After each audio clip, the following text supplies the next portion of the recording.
Sir, payagan niyo ho akong tumawag sa abogado ko. Karapatan ko ho yun. Brad, pagbibigyan ba natin to? Binastos at minumura tayo kanina eh. Tapos nananakit pa. Kailangan, Brad. Karapatan niya yan eh. Sige. Okay.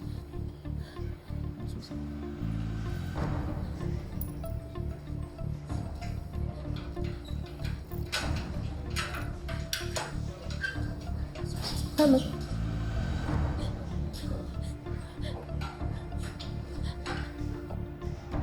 Yung bag ko po.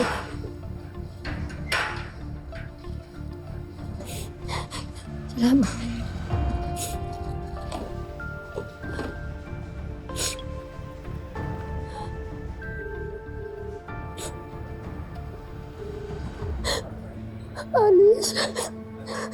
Alice, tulungan mo ako. Nakadetain ako dito sa De La Peña Police Station. Kontakin mo si Atty. Salazar. Ilabas niyo ako dito, please lang. Tsaka ka na magpakwento. Ka ba? Alice, sige na, please. Kailangan kong makalabas dito. Kailangan kong puntahan si Jessica sa ospital. Ha? Please lang, tawagan mo si Atty. Salazar. Sige, salamat. Salamat po.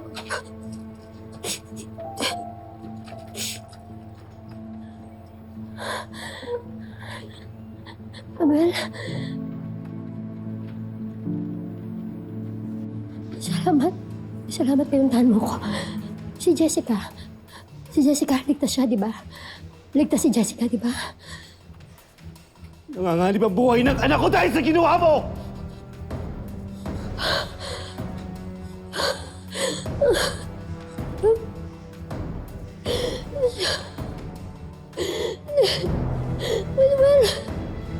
Manuel pa siya.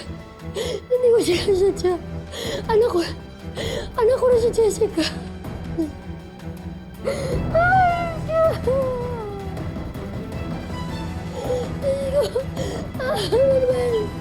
Manuel, patawarin mo ko. Manuel, hindi ko sinasadya. Ayop ko, Isay! Ayop ko! Pag-umas naman nangyari kay Jessica, hindi lang physical assault na sasampa ko sa iyong kaso! Murder o homicide! Yung mga magulo ko sa kulungan! Ayop ka! Pare, tama na! Tama na! Tama na! Tama na, pare! Ayop! Ayop ka, Isay! Pumukulo ka sa kulungan! Jessica!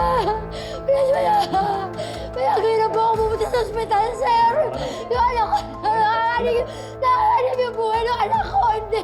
Payagan niyo na po ako, please, sir! Sir! Manuel, hindi ko sinasadya! Manuel, patawarin mo ako, Manuel! Hindi ko sinasadya! Mahal ko si Jessica! Mahal ko si Jessica! Teka lang, yung anak ko na! Yung anak ko na nasa ospital! Teka lang, nakakanib yung buhay ng anak ko! Teka lang! Sandali lang po, maawa naman po kayo!